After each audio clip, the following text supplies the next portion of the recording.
That's right, guys. We are back for more Nancy Drew adventures with Secret of the Old Clock. Now, as you can see, we hear music because we found this little hole in Emily's room, which is where, so Emily is not there, but we found where. This is why the picture is moving. Don't know exactly how to get, there we go. I will go ahead and say in this video that I am filming this video when it's going to be storming outside. I should ask Jane about the photo I found that allowed me to find that staircase that goes behind Emily's room. Ah, okay. Anyways, what I was gonna say... Guess I better not leave the lights on. What I was going to say is that it's currently about to storm outside where I live when I am recording this, just in case.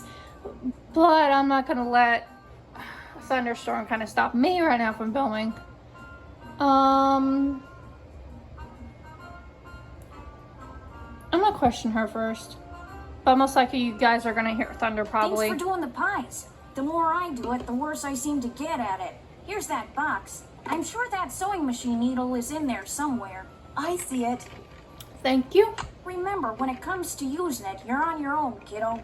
I think I know why Emily has been seeing and hearing strange things. Well, I'm all ears. Tell me. I found a secret passageway that goes from the inn to Josiah Crowley's old house.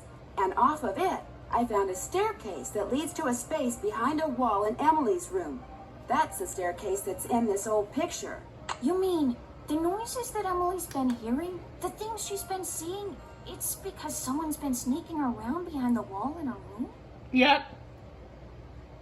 It may even be that someone is trying to scare her on purpose. On purpose? Who would want to do something like that? I was able to open the staircase because I saw the picture I just showed you. And I found that picture on the shelf in your podium. You mean it was right there under my nose? Hold the phone! You think I'm the one who's been sneaking around? Well... Can you think of somebody else who may have had access to that picture? Anyone who's ever been behind this desk could have seen that picture. It's hardly fair to go pointing a finger at me. You're right. I'm sorry. I didn't mean to upset you. Well, you're just trying to help Emily, so I guess I shouldn't get mad. She went into town to run some errands. At least that's what I told her to do. Heaven knows she could use some fresh air. Well, I'll talk to you later. Alrighty-dighty. So, yeah, Jane is definitely on my suspect list. There is one thing we can do, though, since Emily's not here. We also have to sew the dress. Let me see what we got here. I want to just take a look at this. That's done. I'm finished with that. That's done. So it looks like I think I may be on the right track of things. Check. Can't check that off yet. Check. Can't check that off yet. Check. Okay, so we have to do the dress to be able to do the safe deposit box. I'm finished with that. Or at least to get it open. I'm finished with that. I'm finished with that. Check. Okay, folks, I am definitely on the right track here. Look at me go. I'm finished with that. Check. I'm finished with that. Check. That's done. I'm finished with... Check. Make sure I've seen everything there is to see in the tunnel I found. Okay. Wait a minute. What did her notes say? Wait a minute. Speaking of sneaking around, if I ever want to sneak into Chopham's now, I've got a way to do it. Okay. There is one particular part in this game, another part of this game that I'm probably gonna have to do sooner or later, and I'm really not looking forward to it, is sneaking in Toppin's house when he's not there. The tunnel I found goes all the way from the parlor to Lilac Inn to Richard Topham's house. If I ask him if he knows about it, he'll probably just say no, but if you want but if he knows about and he's been sneaking around there, that might explain why strange things have been happening at the inn. When I confronted Jane about the old picture I found by her desk that allowed me to get behind the wall of Emily's room, she denied knowing anything about the picture or the hidden staircase. Oh well, it was worth a try. I can't believe Nancy's just like shrugging it off. Like, I personally don't trust her. I'm starting not to trust Jane. Let's fix this picture. Oh, the picture is fixed. Okay. Let's snoop behind here because Emily did want us to look in this drawer. Dearest Gloria, if you would do 3 simple things for me, I would very much appreciate it. First, keep this note for me, tuck it away in a safe place, and should I ever ask to see it, please allow me to do so. Second, don't mention or show this note to anyone. Third, don't ask why. I mean this from the bottom of my heart. You are a kind lady who sparkles like good water and makes me think that the sky's the limit. Your grateful friend, Josiah. Aww. So it seems like Josiah really did care about Emily's mom, Gloria. Hold up. Hold the phone. March 19th, 1929. Okay, more reading. Dear Gloria, sorry it's taken me so long, but what the heck is this stains? Sorry it's taken me so long to answer your letter. I'm still a secretary at the bottom plan and business is blooming, so I'm busier than ever. In fact, I'm typing this during my lunch break, so please excuse the mustard stains. Still love those bologna sandwiches. That explains the mustard stains. I actually love a bologna sandwich with mustard myself. Of course I'll take care of Emily if something happens to you. All she has to do is write and I'll come running. But quit worrying such things. You've got a nice place to live and that sweet little girl to keep you company. You've got a mate in the shade.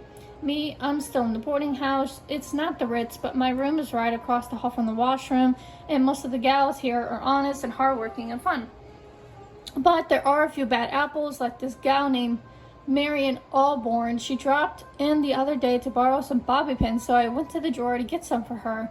Only when I turned back around, she was going through my purse. She said it had fallen over and she was just putting it back, but I know what I saw. Anyway, I sure miss you. I'm investing as much money as I can in the stock market because my boss says it's a surefire way to get rich. So next year, maybe I can take the train out there to see you. Maybe I'll buy a car. Wouldn't that be butterflies boots? Right soon, your friend forever, Jane. So, I'm not exactly sure from that note what's that supposed to mean. Maybe when I get maybe I'll eventually trigger to see if Nancy has any more notes. I also got to do that puzzle too in the thingy. I guess I better try to figure out how to do this dress. Just put the needle here. All I need is the dress Jim Archer gave me, and I can start sewing. Okay.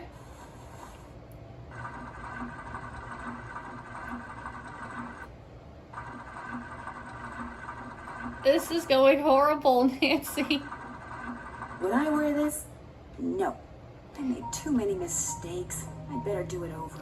Okay, it is actually really hard to kind of like move this with a mouse. I don't know if it's going to be easier with my computer mouse, but I'm going to try it with my computer mouse to see.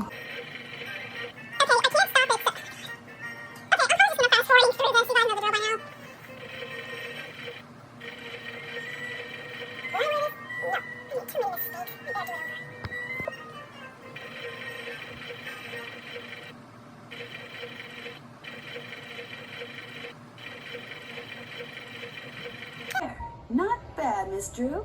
Not bad at all.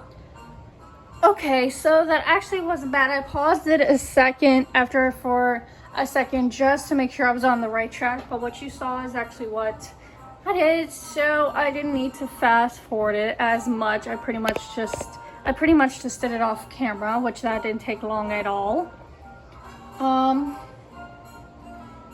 So I guess we can take this back to Jim Archer, I guess. Which I really want to do now because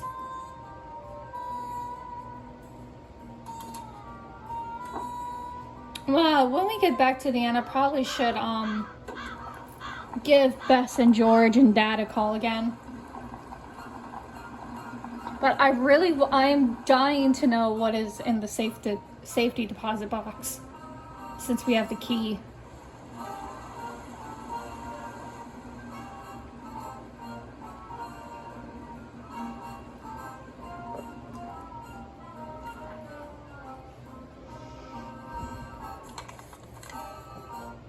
How's the dress coming? All done. This is beautiful. Thank you. Now let's see if that key you found opens up Josiah's safe deposit box. Yes, please. Yes, please. That was Josiah's key, all right. But that is not Josiah's will. It looks like some kind of journal. Would it be okay if I kept this? If it was money or jewelry or something like that, I'd turn it over to Topo. But a journal? Finders keepers as far as I'm concerned. Thank you. I'll be at my desk if you need me. What in the name of gravy is this? It's locked, naturally. It's locked. But what am I supposed to do, though? Okay, we can take it with us. That's good, because I have no idea how to freaking open that. Anything else I can do for you? I guess I'll be going. Goodbye now. Goodbye. Let me actually see. Figure out how to unlock the journal. Check. That's Okay, let's see.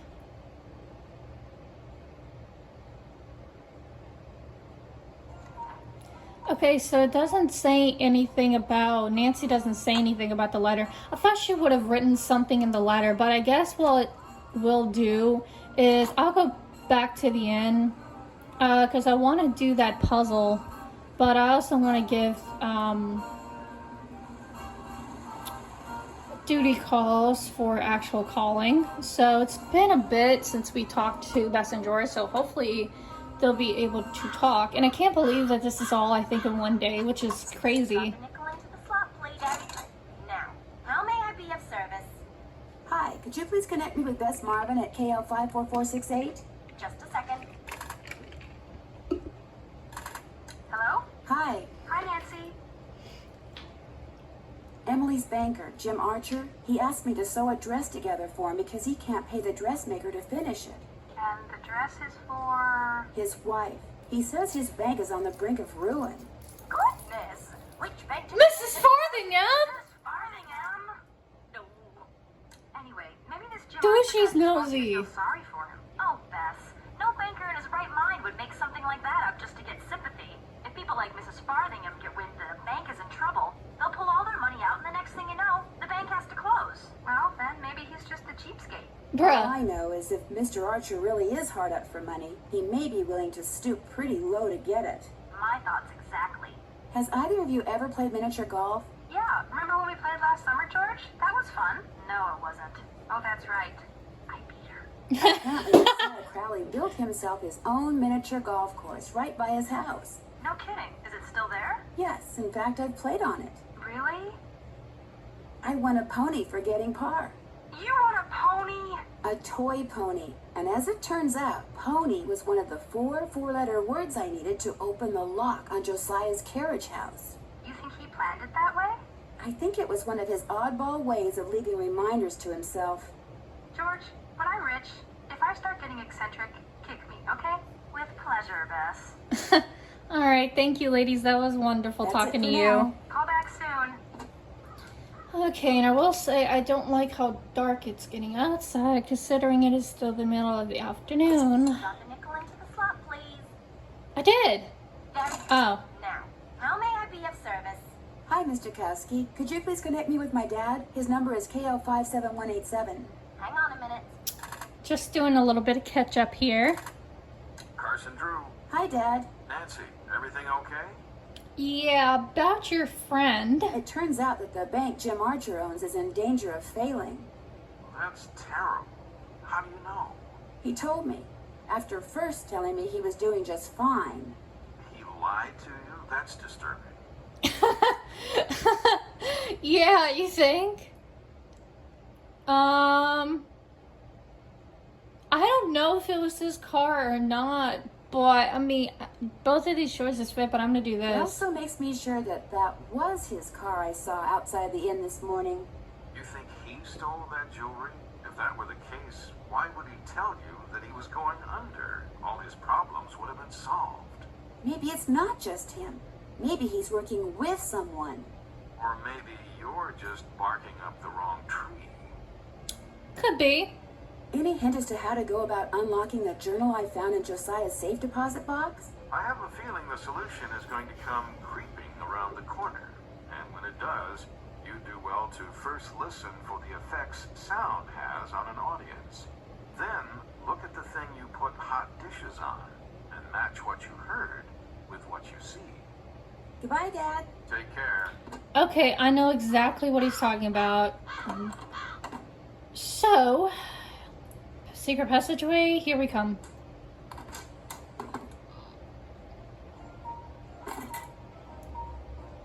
Because what Nancy's dad was talking about was this mosaic puzzle I came across before, which is right here.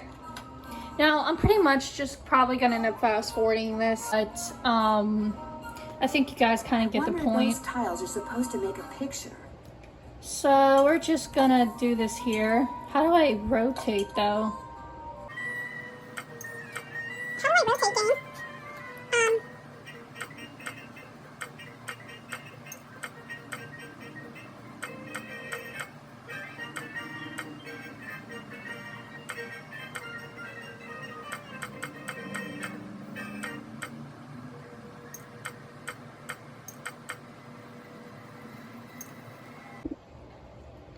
Oh my god, you know what? I'm blind. It's right here in the corner.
Oh my god, that took me forever and a day to actually figure out in detail what the heck I was doing. Especially like finishing part, like it turned out that this final piece right here was like not turned correctly. And it took me like straight up 5 minutes to figure that out. Anyways, we are done. And I guess we'll go listen to this, and this may be the final thing I'll do for this video, maybe. But I don't think Emily is in her room, so I believe now we can do that.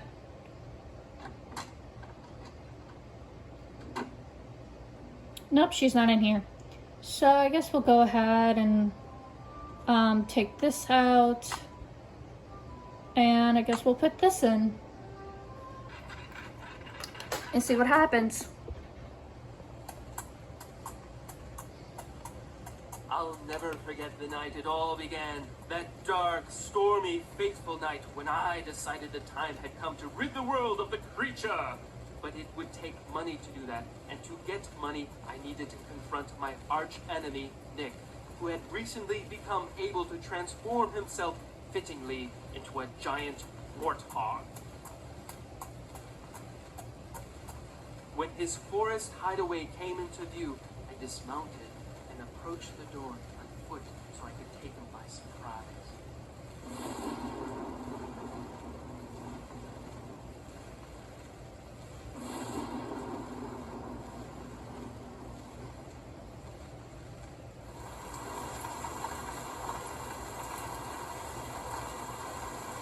fear that he would hear me proved groundless, for a terrible storm began to rage, washing away the sound of my footsteps.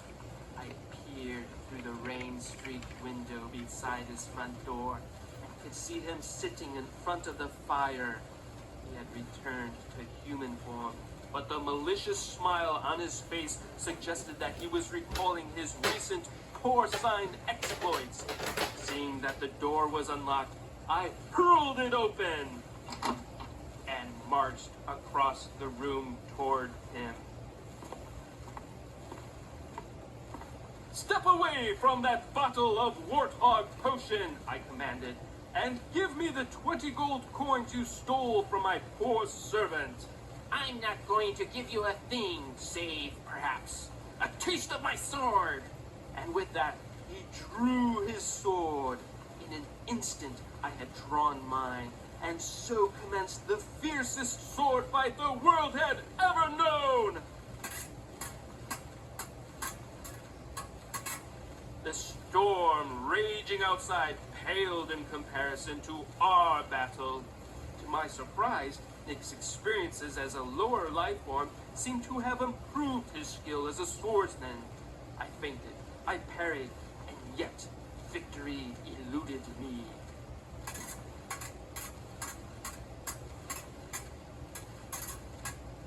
And soon I began to feel my strength ebbing from me. I was tiring rapidly.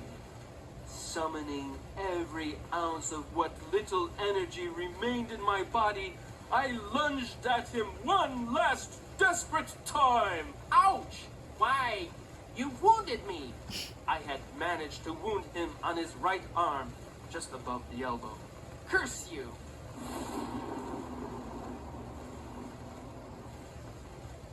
His words, punctuated as they were by an untimely clap of thunder, sent a shiver down my spine. "Save your breath," I intoned, "and give me those gold coins. Here, take your precious coins." He tossed the bag of coins onto a chair, but as I reached for them, he reached for his bottle of potion, and in a matter of seconds, my night had gone from bad to horrible.